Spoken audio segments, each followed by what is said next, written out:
7 வருஷத்துக்கு முன்னாடி தாயை இழந்து இப்போ தந்தையை இழந்து இந்த 4 பிள்ளைகளுடைய நிலைமை யாருக்கும் வரக்கூடாதுங்க.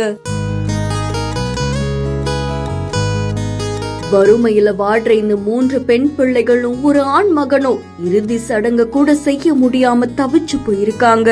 என் பேர் ரீனா. எங்க அம்மா 7 வருஷத்துக்கு முன்னாடி இறந்துட்டாங்க. அப்பா உடம்பு சரியில்லாம ரொம்ப இருந்தாங்க. எங்களுக்கு யாரும் இல்லை. அக்கா ஒன்று, நான் 2வது, பாப்பா ஒன்று, தம்பி ஒன்று. நாங்கள் கஷ்டத்தில் இருக்கோம். எங்களுக்கு எந்த உதவி பண்ணுங்க.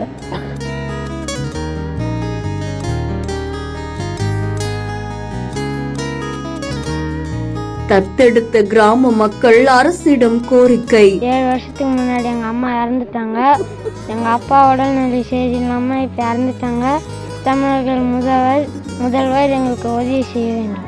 கள்ளக்குறிச்சி மாவட்டம் சங்கராபுரம் அடுத்த பூட்டை கிராமத்தை சேர்ந்தவங்க தான் கூலி விவசாய குடும்பத்தை சேர்ந்த கமலக்கண்ணன், வசந்தி அப்படின்ற இந்த தம்பதிக்கு 3 பெண் பிள்ளைகளும் ஒரு ஆண் மகனும் இருக்காங்க. வசந்தி 7 வருஷத்துக்கு முன்னாடியே உடல்நல குறைவால உயிரிழந்துட்டாங்களாம். தந்தை தான் இந்த 4 பிள்ளைகளையும் கஷ்டப்பட்டு வளர்த்துட்டு வந்திருக்காங்க. இதுல சில வருடங்களுக்கு முன்னாடி இவரும் உடல்நல குறைவால பாதிக்கப்பட்டிருக்காங்க. கடந்த 6 மாதங்களா அதுக்காக சிகிச்சை பெற்று வந்திருக்காங்க அப்படின்னு தெரிவிக்கப்பட்டிருக்கு. ஒரு பக்கம் குடும்பம் வறுமையில் வாடின நிலைமையில தந்தையும் உடல் நல குறைவால உயிரிழந்திருக்காங்க. இதை தொடர்ந்து இறுதி சடங்கு கூட செய்ய முடியாம இந்த 4 பிள்ளைகளும் தவிச்சு போயிருக்காங்க. கலங்கி நின்ற பிள்ளைகளுக்கு உதவுறதுக்காக அந்த கிராம மக்களே ஒவ்வொரு வீடா போய் காசு சேகரிச்சு இறுதி சடங்கையும் நடத்தி இருக்காங்க. அதை தொடர்ந்து அந்த குடும்ப செலவுக்காக கிட்டத்தட்ட 70,000 ரூபாய் பணத்தையும் கொடுத்திருக்காங்களாமா. இந்த நிலையில அந்த 3 பெண் பிள்ளைகள் ஒரு ஆண் மகனுடைய எதிர்காலத்தை கருத்துல கொண்டு தமிழ்நாடு முதலமைச்சர் மு.க. ஸ்டாலின் அவர்கள் எப்படியாவது உதவி செய்யணும் அப்படின்னு ஒரு கிராமமே கண்ணீர் மல்க கோரிக்கை வச்சிருக்காங்க.